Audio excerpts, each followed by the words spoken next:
Hey, good morning. Yes, it is. It's April 6th on a Saturday morning. So, what's the topic going to be today? One of the things that I've been doing quite a bit of research on lately is the evolution of the battery operated stuff. And from what I understand and what I'm hearing, some manufacturers that you do, like if you're floor planning for these companies, that they're now requiring you to purchase so many $1,000s worth of these equipment. And here's a clinker. If you're floor planning, you know that there's a number of different phases. Well, hang tight and we'll go right into all of this because it's going to get interesting. I guarantee it for you.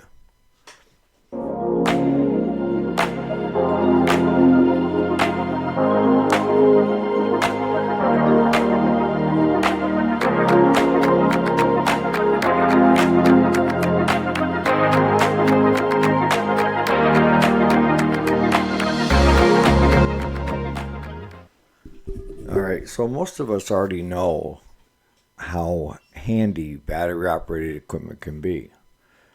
I mean, most of us have got our DeWalt or our Snap-on, impact drivers. We've got drills. We've evolved over the last 20 years to where a lot of stuff is made so much easier, and the battery life is so much better. And it's the one thing I will say for them is that when they do find a way to make it right, in my eyes, then I'll consider buying it. But until then, I'm hesitant.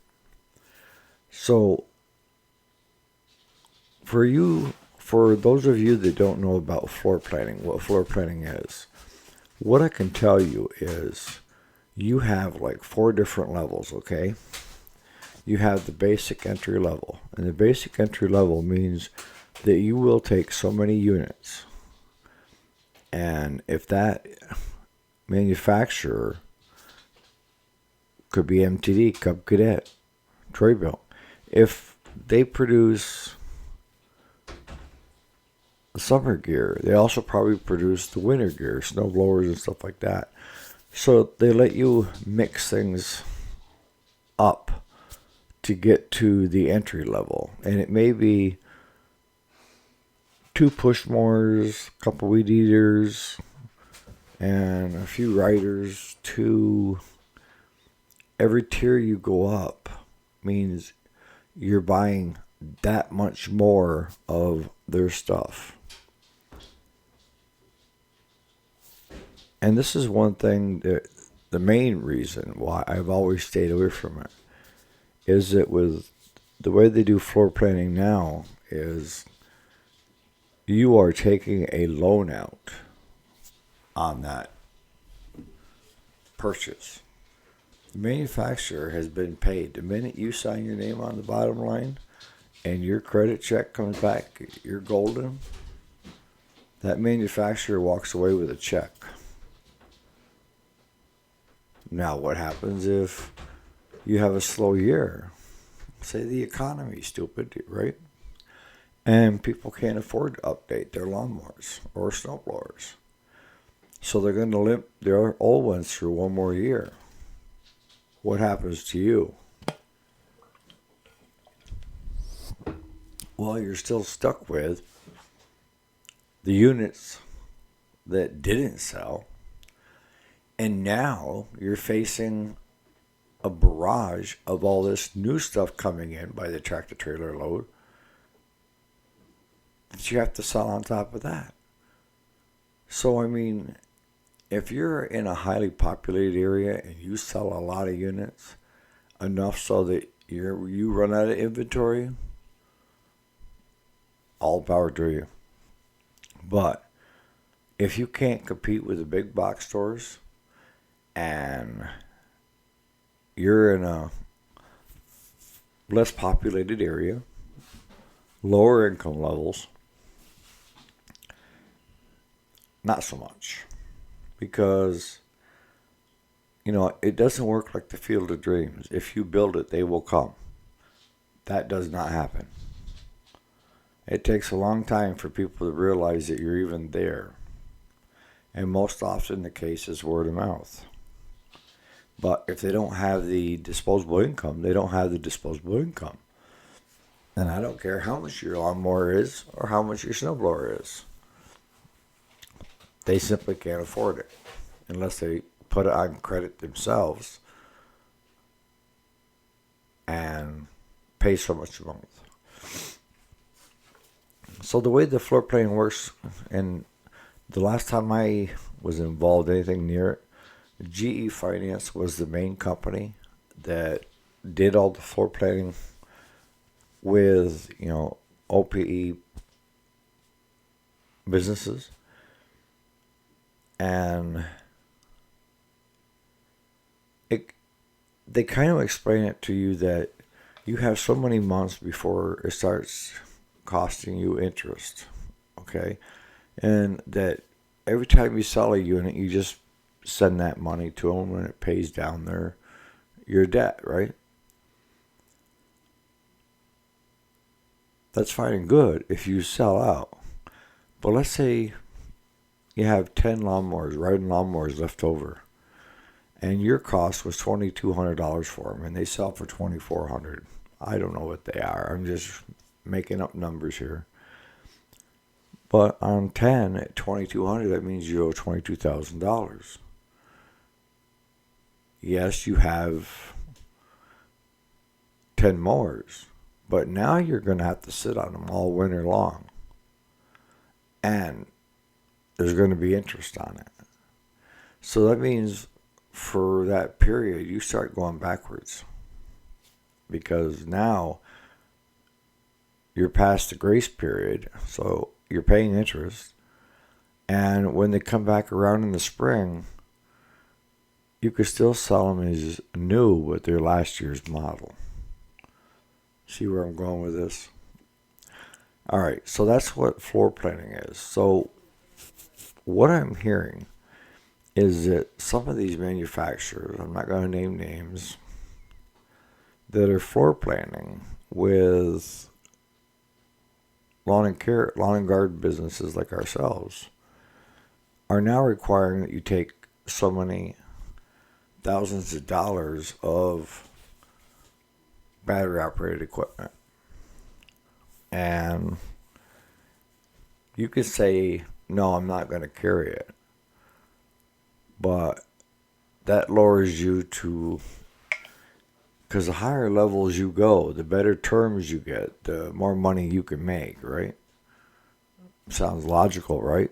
If you're going to be in it for $100,000 versus $10,000, you can simply tell them no, but you're going to have the worst terms on the units coming in. You're not going to make squat, and they know it, and that's how they get you to bump up.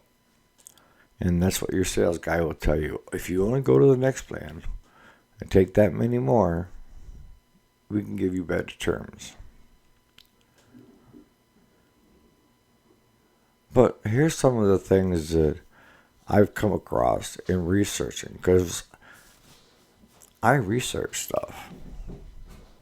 And if I'm going to try something new per se, good chances are someone out there has already done it or asked the questions that I have. And those questions are, A,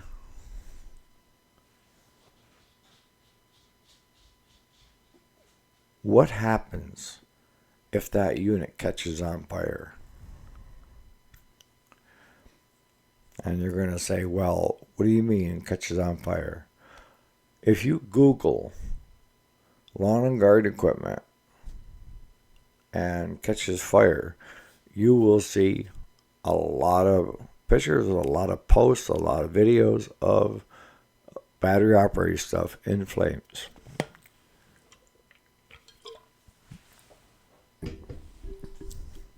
Okay, so that's my biggie. Because if they're battery operated, good chances are, if I'm floor planning, I need a showroom. And that showroom is going to have what my wares are for sale most of the time. So those units are probably going to be sitting in my showroom. What happens if one of those catches fire in my showroom? Is my insurance on the shop going to go up because of a past history of batteries catching fire? And there's umpteen reasons. If you type Google and you use AI, do a little bit of help with your research, they'll come up with over 10 reasons of why. But the big one is the circuit board and the charging unit. They overheat and then they catch fire. That's the biggie.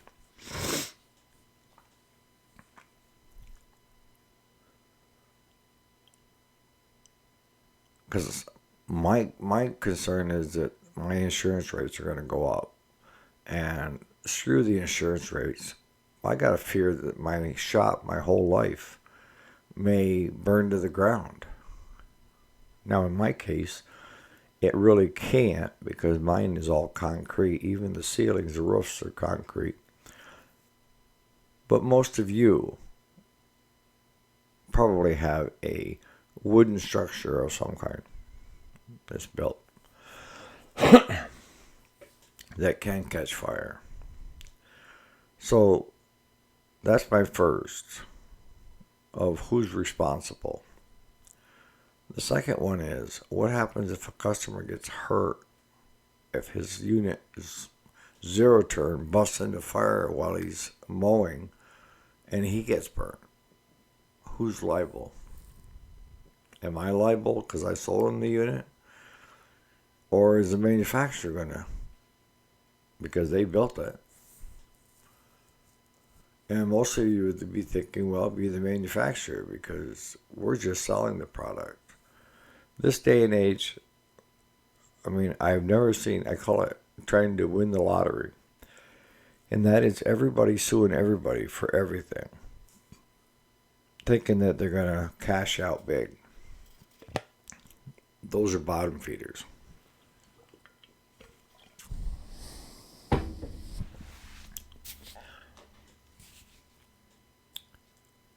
So those are the two big things, storage and liability.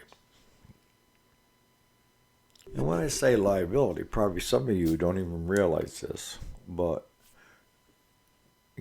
ones that have been around the block a couple times do understand and know that the minute your shop lays a wrench on a customer's machine, if that customer gets hurt and is deemed because of your actions, you and the shop will be sued. You and the shop are liable. And the manufacturer gets out of it by saying, well, it was good when it left our facility and it's not back for a warranty. It's because something happened that the mechanic and the shop did. And that's one of the reasons why I push, like with the safety switches and all that kind of garbage. Would life be easier if it wasn't on it? Yes.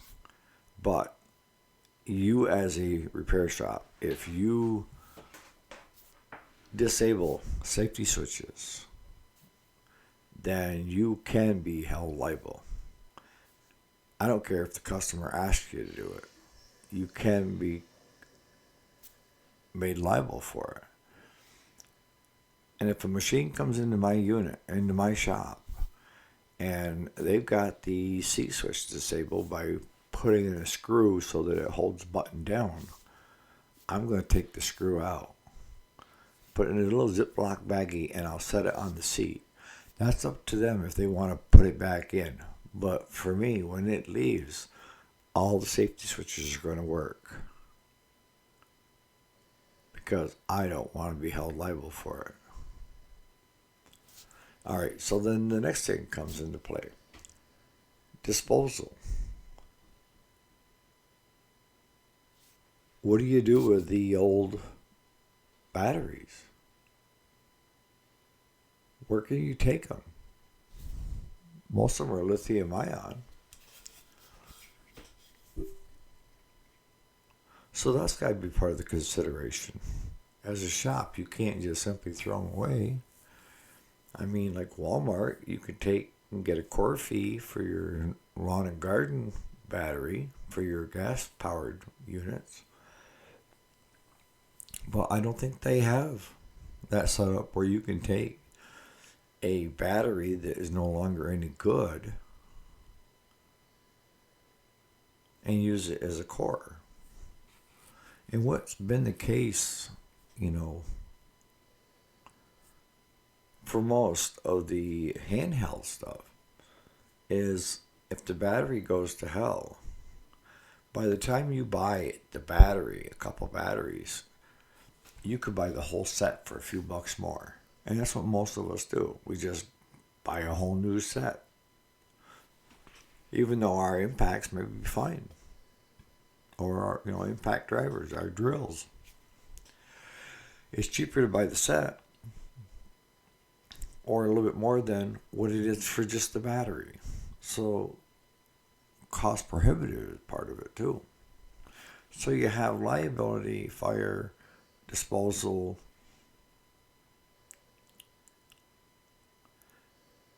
and who's going to guarantee batteries?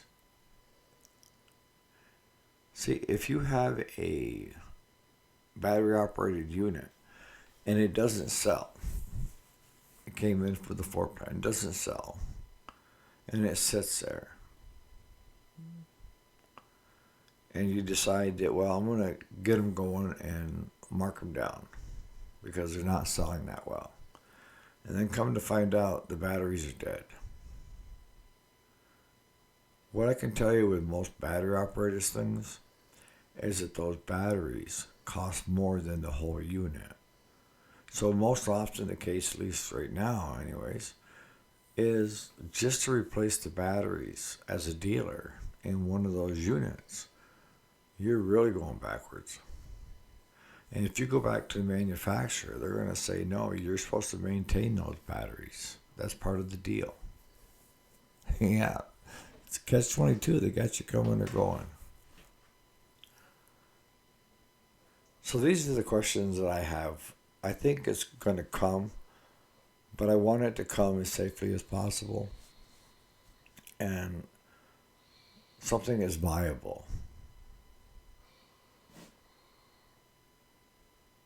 Like, for right now, I think the trimmers and push mowers might be a viable option. But I'm seeing a lot of these companies coming out with zero turns and now there's a company that puts out outboard motors that are battery operated. It's coming. It's just, you can't get ahead of the technology. It has to be economical and feasible, and mostly safe. That's the biggie. Got to be safe. One of the things that the OPE companies are saying when it comes to the battery operated stuff is just store it in either a separate building or charge them outside. So they know there's an issue there. They're not going to come right out and tell you, but they know there's an issue. And remember, hardly anything is made here anymore. All your circuit boards are made overseas, all your parts. The best we've got is assembled. Yes, assembled in the US of A. That means somebody took a bunch of parts and put them all together here. And garbage in, garbage out. If it's a junk board, it's a junk board. And if it's a bad batch of boards that could catch fire, my luck, I get all 10 units that had that battery or that circuit board. So let me know what your take is on this. If you're selling the battery powered stuff, are those part of your concerns, or are you okay with the way everything is going? So on that note, you guys have a great Saturday, and we will catch you here probably tomorrow morning. I'll think about doing a video today on valve clearance and stuff, and doing a more technical side, and that is finding the different valve clearance with your feeler gauge. Varies from engine to engine, manufacturer to manufacturer. And if we can get all those charts together in one place where you can download them, I think it would help you guys a lot. So on that note, we'll catch you tomorrow.